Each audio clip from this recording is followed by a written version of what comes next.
ओम पूर्णमदः पूर्णमिदं पूर्णात् पूर्णमुदच्यते पूर्णस्य पूर्णमादाय पूर्णमेवावशिष्यते. So, welcome to Saturday morning session. We are on our journey of Kathopanishad. In the last session, we saw that reaching the ultimate, becoming one with the Supreme, there are many hurdles. And those hurdles were enumerated in 4 mantras from mantra number 6, 7, 8, 9.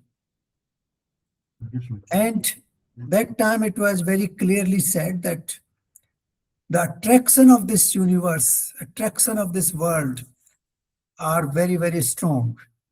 So hardly anybody goes beyond the world.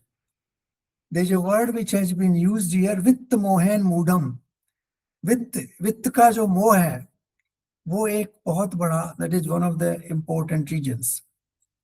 Then the Supreme is invisible. He cannot be seen with our sense organs, and therefore we normally do not notice him. We only notice things which are tangible, which are visible, which are audible, and we do not notice things which is behind that, very quiet, and therefore it is extremely difficult to understand him. And then there was another word which has been used, aniyan.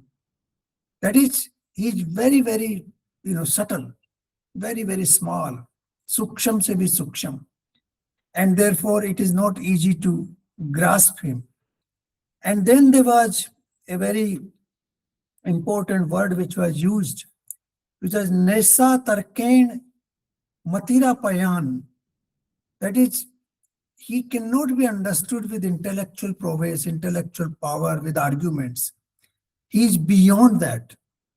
He is beyond those concepts of rationality, intellectual prowess, and therefore it is not easy to understand him. So these were some of the arguments given by Yamraj to Nachiketa during the conversation, that why it is so difficult to understand the Supreme. Now we will take the mantra number 10, 11, 12, and 13 today. Now, these mantras are very specifically designed. These are designed to address the 3 different aspects of this universe. This universe manifests into 3 ways. One is we call Adhibhautic, the physical world of dualities, which we see. Here we see everything taking birth and everything dying. We see happiness, unhappiness. We see expectations. We see, complete despair. So this is the world. This is what we call Adhibhautic, the entire physical universe which we see around us.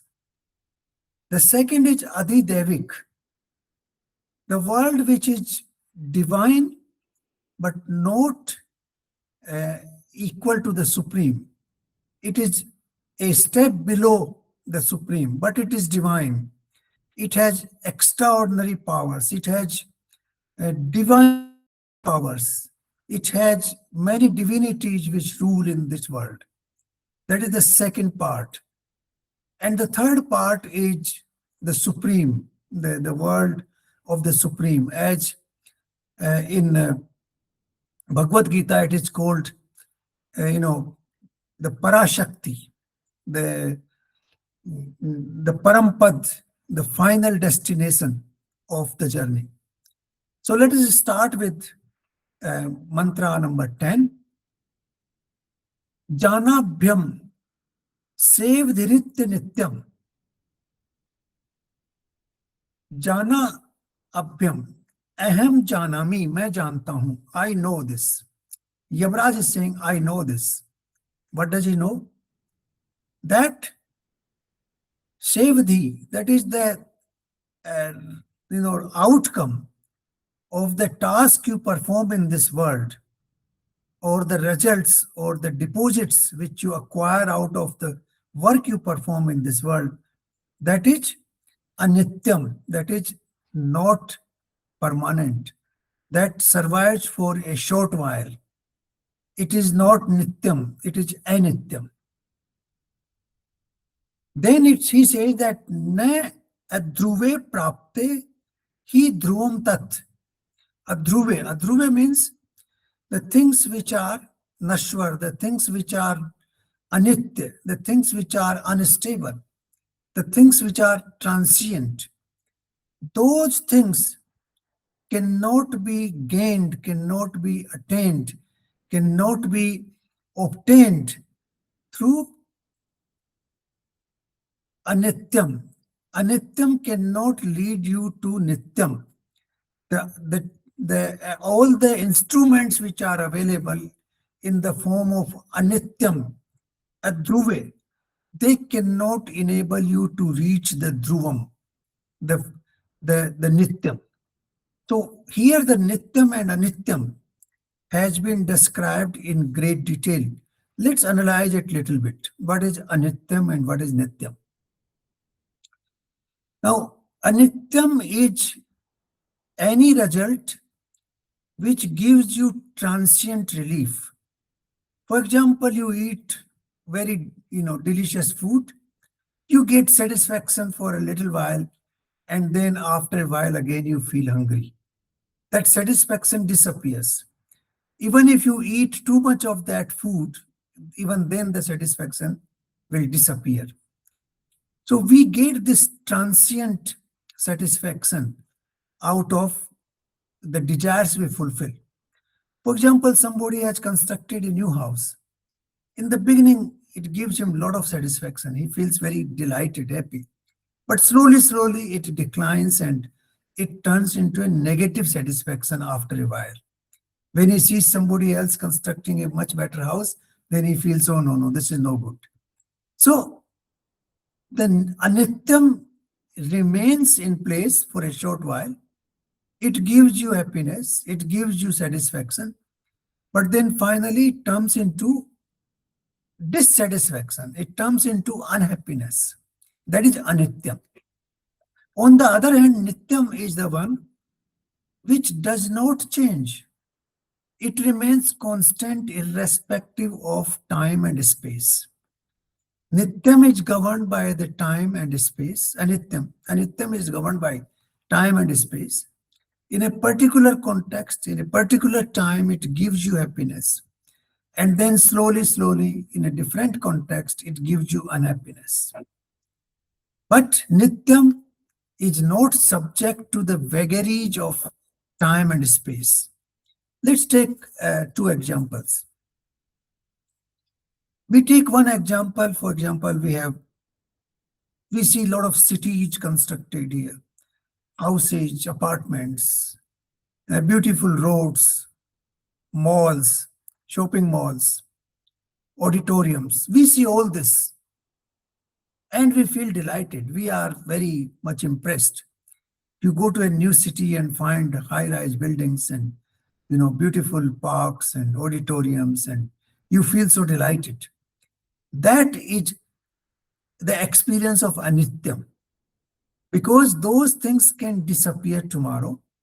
There could be earthquake, there could be some flooding, there could be something else, and those things can be washed out. Even we don't take care of them, they will be slowly, slowly deteriorating. But what is nityam behind it?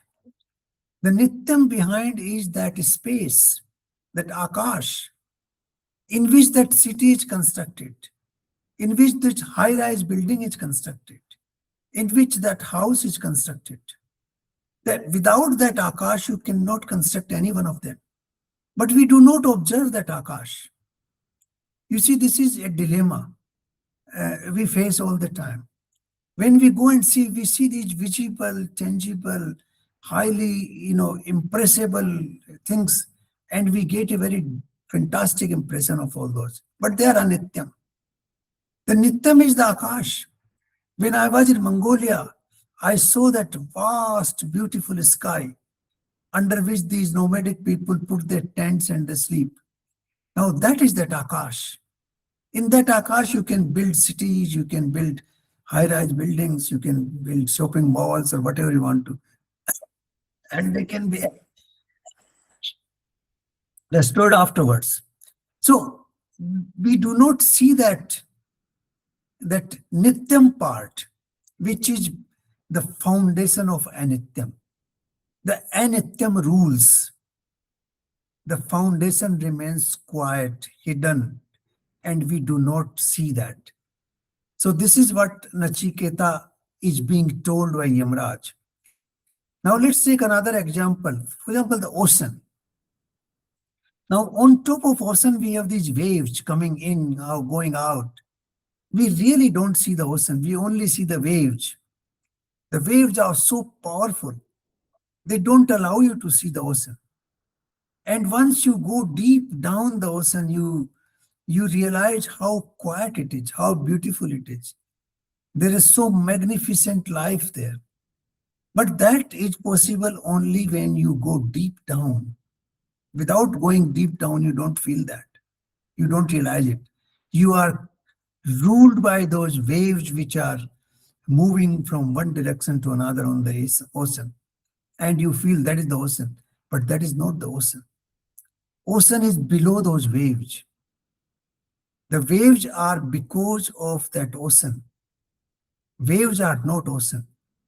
So this is the difference between Nityam and Anityam.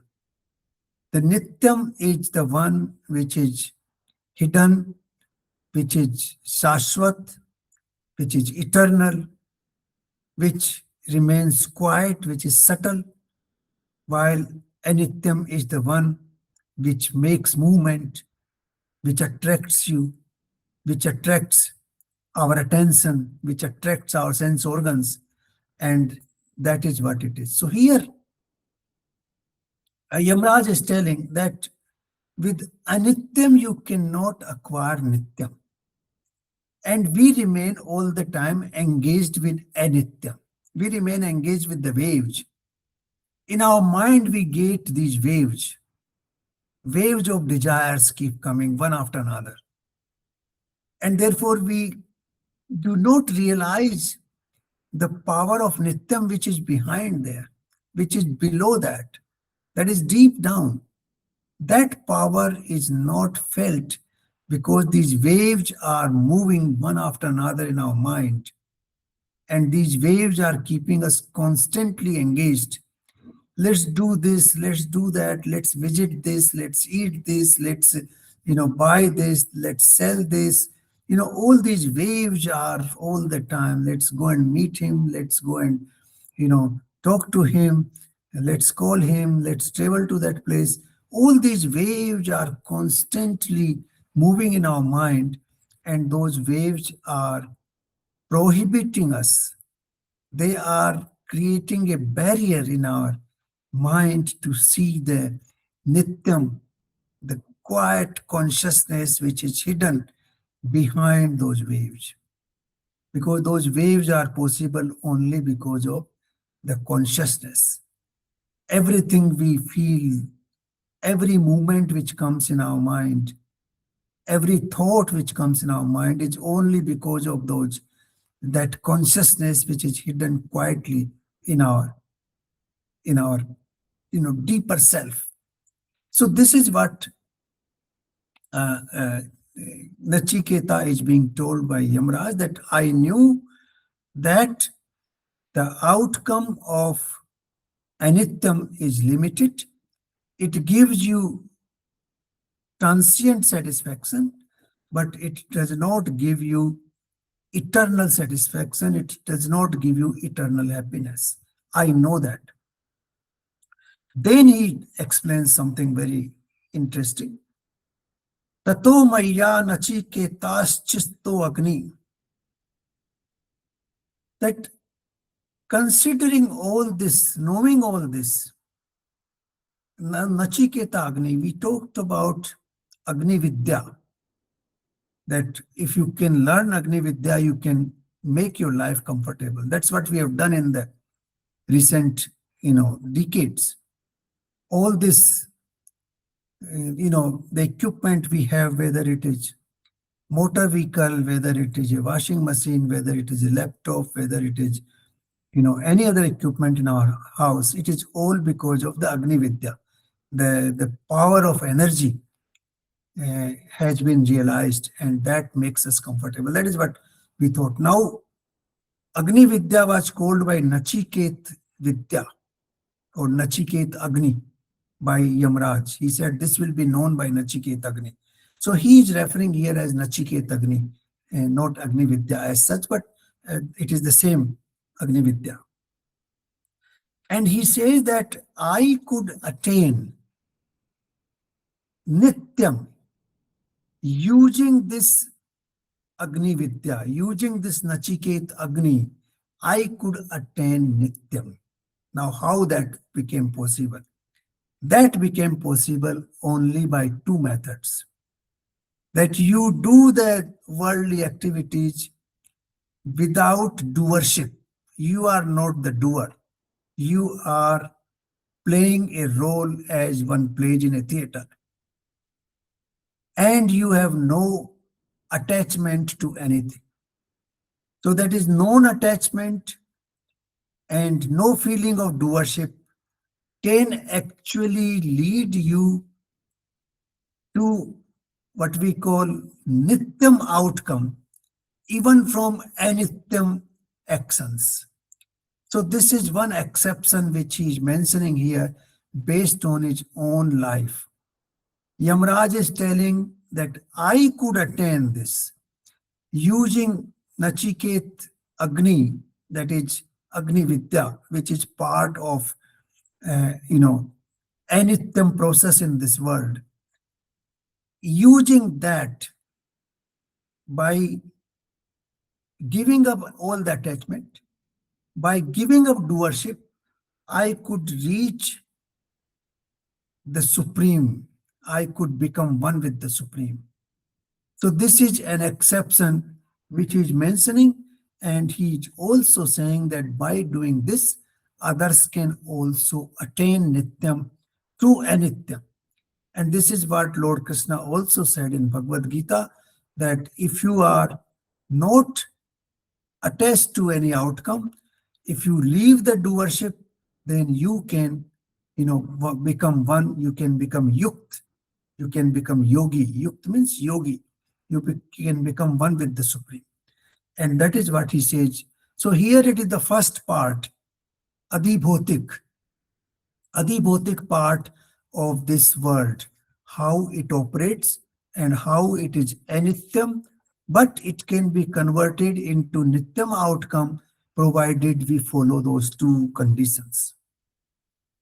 Now we go to the mantra number 11. Kamashapti jagatah pratistham kratoranabhya bhayasya param. हे नचिकेत, जिसमें सब प्रकार के भोग मिल जाते हैं, that is कामश्याप्ति जगत प्रतिष्ठा, all the desires of the universe you can find in that place. Like, let me give you an example. We are desire to have a good house, a good comfortable vehicle, a good powerful place. Now, if you attain the position of, for example, Chief Minister of a state, you automatically get them. You don't have to work for them. They are part of that position straight away. Similarly, if you attain a position in that divine world, the world which is beyond Adhibhautic, which is what called Adhidevik, if you reach that world, in that world, all the desirable elements of life are already there. Jagat Pratistham. Pratistham means everything, all the Kamashaktim, all the desirable things in this world are already there. So you don't have to work extra for that. This is what this mantra says. And then it says that abhayasya param stop mahem urugayam, that these kind of things which take you beyond beyond fear. There would be no fear of tomorrow. You can attain all those things. For example, you go to Swarglok. Now there is no fear that you will lack anything there. Whatever comforts are available in this world are all available there. And they are available without any fear. You are assured that they will be at your disposal all the time. Plus, it also says that drashta dhrayo dhiro nachiketa ashashasti, that you, Nachiketa, you abandoned all those things with what you call uh, drashtadhriya, without second thought. Dharya Purvak, you abandoned them. Uh, Yamraj is referring to his boon which he offered to him in place of the third boon, and in which he said that I offer you to reach the Swarglok, the divine uh, loka, where you will have all the desires fulfilled without any fear, without any effort. But he says that you so easily declined that offer, because even from that world, even from the Devlok, even from the divine lok, ultimately you will have to come back to this Mrityulok, to this earth, where the birth and death take place, where there are dualities, beginning and end. But that indicates that you are so wise. So while telling Nachiketa that you are very wise, he is also telling that in that Adhidevic world, the comforts which are available to us are infinite. Those comforts are without any fear. There is no need to do anything there. But you were so wise, Nachiketa, that you were not tempted by that offer and you gave it up so easily. So this is actually praising Nachiketa for his wisdom and for his desire to reach the third stage, which is, the first is Adhibhautic, then Adhidevic, and then Adhyatmic. Adhyatmic is to understand the reality of life, to understand one's own self, or to understand the reality that pervades this entire universe. So this is what he talks about, Adhidevic world. In that world, all those comforts you could have obtained without any problem, without any fear, but you gave them up so easily. Then he talks about the third, Adhyatmic. Briefly, he talks about that.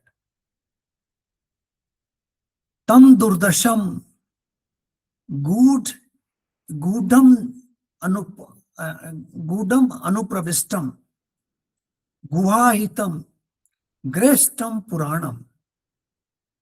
Then he talks about the third part, Adhyatmic. What is that? Briefly, then he says, Adhyatma yoga digam devam matva dhiro harshoko jahati. Now this is a very profound mantra.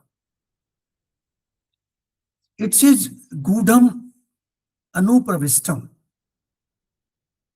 Gudam means something which is so not easy to understand. Like good samasya, ya good existence. something which is hidden, something which is covered with layers and layers. So he says, Tam Dudarsham. Dudarsham means not easy to see. Darsham is to see, Dudarsham means not easy to see. That adhyatmic knowledge, that existence of the Supreme is not easy to see. Hmm? It is deeply covered inside, and it is not easy to reach there. It is what they call guhahitam. It is hidden into the guhas, it is hidden into the caves and caves, and therefore it is not easy to reach. Then it also says Puranam. It is eternal, it is the oldest. It has remained eternal, it has not changed. It is what we call Anadi. It has without birth and without death, without any renovation, without any transformation. We have everything in this world which is getting renovated. We get these applications. You have to update them every few days. You have, computer softwares. All of them have to be updated. You have various equipment in this world. All those become obsolete and you have to update them. Here it is something which is not needed to be updated. It's like Akash. Your Akash don't have to be updated. You update the buildings in the Akash. You update the cities in the Akash. You update the malls and auditoriums and other things in Akash, but not Akash. Akash remains Puratan. It is without that nothing is possible.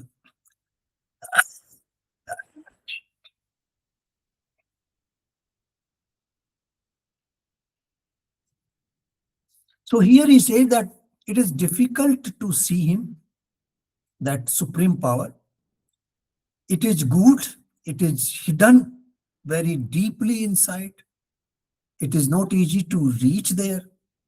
Pravistam, not easy to reach.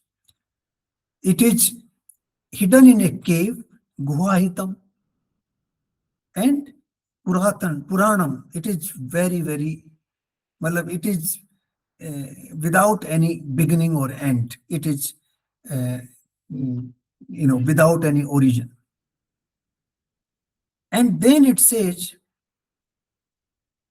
Adhyatma Yoga Digaman, that Adhyatma Yoga ke through, with the help of Adhyatma Yoga, you can reach there. How to reach there? With the help of Adhyatma Yoga. What is Adhyatma Yoga? That will come in greater detail subsequently. But basically, Adhyatma Yoga is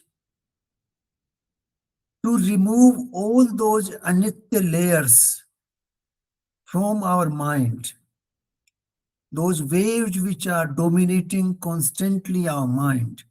We remove those waves and go deep down to the consciousness which is hidden under those waves. And once we reach there, then it becomes absolutely stable, it becomes pleasant, it becomes, blessed status. It's like you go deep down the ocean and stay there. For example, if you get oxygen and you are sitting deep down the ocean quietly, then there will be no waves will be affecting you. You can see the beauty of that ocean. Similarly, Adhyatma, if you go inside your own self, go beyond sense organs, reach the mind, then you remove the mind, go to the intellectual power. And beyond intellectual power is hidden. That is what is called Chit, the Chetna. This is what we call the real consciousness, which is hidden there. And that hidden part will be known only through Adhyatma, darshan, only through practicing the path of adhyatma. That is possible. So this is how you can reach that guha, how you can reach that, supreme power, how you can feel that supreme power overcoming all the anityam, all the waves which are on the surface. And then it says, what is the benefit of doing that? Then it says, matva dhiro hars shoko jahati. That once you reach there, your intellect is stabilized and you rise beyond shock and harsh. You rise beyond pleasant and unpleasant. You are all the time in the state of Anand. Anand has no what we call opposite. That is the state where you have neither happiness nor unhappiness. You are constantly established in one particular position and your intellect is stabilized. That is also referred in Bhagavad Gita chapter 2, Sthit Pragya. Sthit Pragya is the one which can be attained through by practicing Adhyatma Yoga. And that is the third stage. So in these three mantras, first he talked about Adhibhautic, the Bhautic world, which is Nityam and Anityam. And then he talked about Adhidevik, that is the Swarglok and the divine, abodes where a lot of unusual powers live and which satisfy all your desires, no fears, and you can, have long life there. But ultimately you have to abandon and come back. And then this is the third stage, that is adhyatmic knowledge.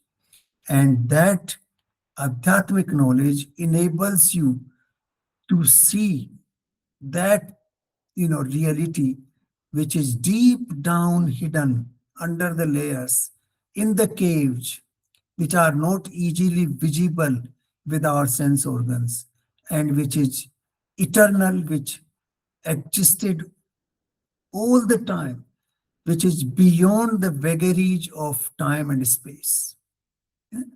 If the time and space arise into that and disappear, that reality exists all the time. And that will give you eternal bliss. That will give you not the ups and downs of life, but the eternal bliss for all the time to come. So he has described these three things very briefly. And then we will take one more mantra today. That is mantra number 13. Then he is actually expanding little bit on Adhyatmic path, the path of self-realization. He is just, expanding little bit in this mantra. It says, Achvatva samparigraha mrityah pravagya dhamarya manu met mapya se modte modniya hi labhva vivratam sam nachiket se manya.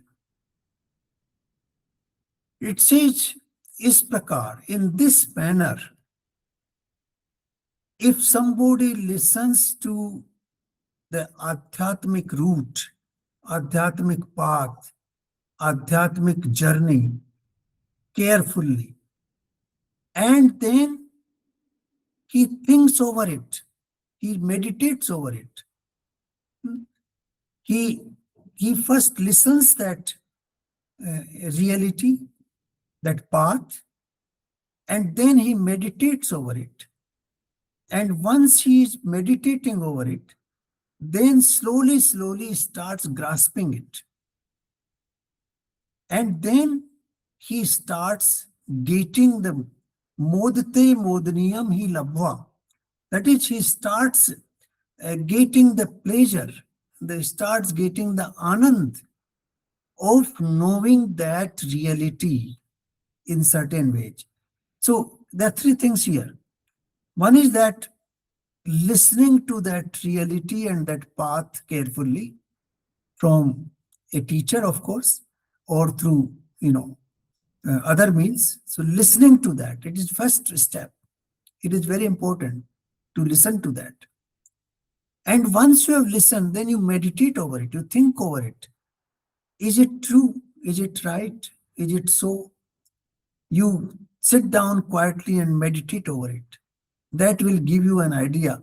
Yeah, it is true or not true. What is being said by the guru or by the Shruti, is it true? So that is meditation. And once you do that meditation, slowly, slowly, you start getting that, eternal bliss which comes into your own self. You start enjoying. Modte modniye hi lavva. That you start slowly, slowly getting that blessed state in your own body and mind. And then the path to the Supreme, the door to the Supreme opens. Hmm? Vivratam Sam. Vivratam Sam means Param Dham ka dwar, that is the route to the Supreme, gradually opens. And that is how one can attain that. So these four mantras give us a journey of this, material world, the divine world of the Devtas, and the ultimate world of the Param Shakti, of the Supreme, and how you can work towards reaching that. So this is in what you call short summary of what Nachiketa wanted to know and what Yamraj wanted to tell him. Now Yamraj has told him the last part, and then in the next session we will see, because now Nachiketa is going to ask a very fascinating question, and then that would lead to detailed explanation of the route of Adhyatma, the Adhyatmic path, the journey of Adhyatma, how we proceed on that journey. Though briefly it has been mentioned here that you listen to that path very carefully, meditate on it, and then slowly, slowly you will start realizing it. And that is possible. But we had also earlier a word which was called Satya Dhira, that you follow the path of the righteousness and follow the path of patience.